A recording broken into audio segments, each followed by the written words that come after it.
আসসালামু আলাইকুম। আলহামদুলিল্লাহ, অবশেষে আমরা ছাগলের জন্য এবং দেশি মুরগির জন্য ঘর তৈরি করে ফেললাম। গরুর ফার্মের পাশাপাশি আমাদের কিছু ছাগল থাকবে এবং কিছু দেশি মুরগি থাকবে।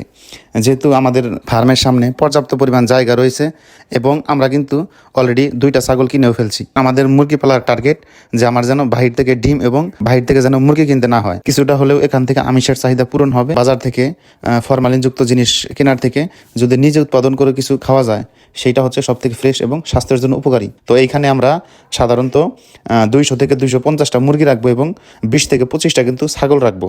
তো ছাগলগুলো কিন্তু আমরা সেরা অবস্থায় রাখবো, যেহেতু আমাদের ফার্মের সামনে পর্যাপ্ত পরিমাণ জায়গা আছে এবং আমরা কিন্তু এই জায়গাটা মাটি দিয়ে অর্থাৎ বালু দিয়ে কিন্তু ভরাট করছি, যার কারণে ছাগল কিন্তু সেরা অবস্থায় রাখবো। আসলে কিন্তু মুরগির ঘর দিতে হয় পূর্ব পশ্চিম লম্বালম্বি এবং গরুর ঘর হতে হয় উত্তর দক্ষিণ লম্বালম্বি।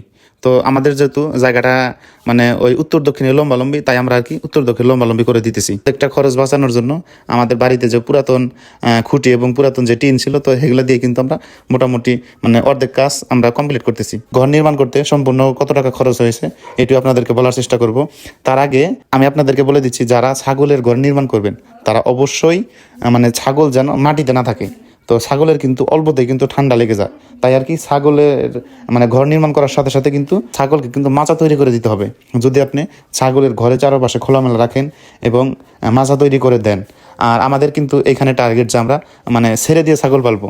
আপনারা হয়তো ভিডিও শেষে দেখতে পারবেন, মানে সামনে দিয়ে যে জায়গায় ছাগলের জন্য দরজা রাখা হয়েছে, তো এখান থেকে কিন্তু আমাদের ফার্মের সামনে অর্থাৎ আমাদের গরুর ফার্মের সামনে যে খালি জায়গা, তো এই জায়গাটা কিন্তু ছাগল ছেড়ে অবস্থায় থাকবে।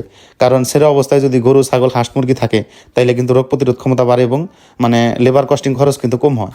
তাই আমরা সিদ্ধান্ত নিছি এই যে আমাদের গরুর ফার্মের যে জায়গা, আমরা আর কি এখানে একটা গেট করে দিছি, যাতে ছাগলগুলো এখানে আমরা অনায়াসে রাখতে পারি, বাইরে যেন না যায়। টিনের কাজ মোটামুটি ঘরের কাজ শেষ, কিন্তু আমাদের যে জায়গায় ছাগল থাকবে এবং যে জায়গায় মুরগি থাকবে, তো সেই কাজগুলো কিন্তু এখনো বাকি আছে।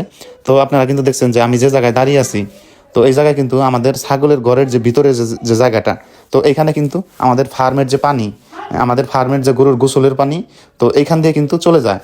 তো আমি টার্গেট করছি যে ছাগল যে জায়গায় থাকবে অর্থাৎ ছাগলের যে বর্জ্যগুলো এবং ছাগলের যে পোষা পায়খানা, তো আমরা ওই পাইপ দিয়ে কিন্তু একবারে দূরে দেওয়ার চেষ্টা করব। কারণ ছাগলের কিন্তু রোগবালাই বেশি হয় এবং একটু যদি ভেজা শত অবস্থায় থাকে, তাইলে কিন্তু ঠান্ডা লেগে যেতে পারে।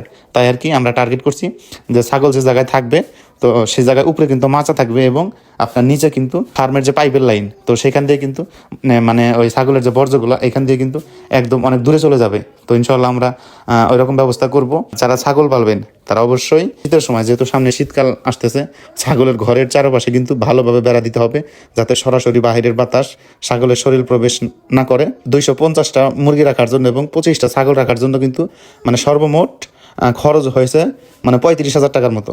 আর আমাদের কিন্তু মোটামুটি 2 বান টিনের মতো বাড়িতে ছিল এবং খুঁটিগুলা কিন্তু কিনতে হয় নাই। 250টা মুরগির জন্য এবং 25 থেকে 30টা ছাগলের জন্য যদি আপনি ঘর নির্মাণ করেন, তাইলে কিন্তু আপনার 50 থেকে 60,000 টাকা খরচ হবে।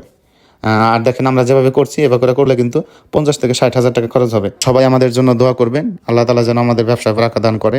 আপনাদের জন্য দোয়া রইল। আসসালামু আলাইকুম ওয়া রাহমাতুল্লাহ।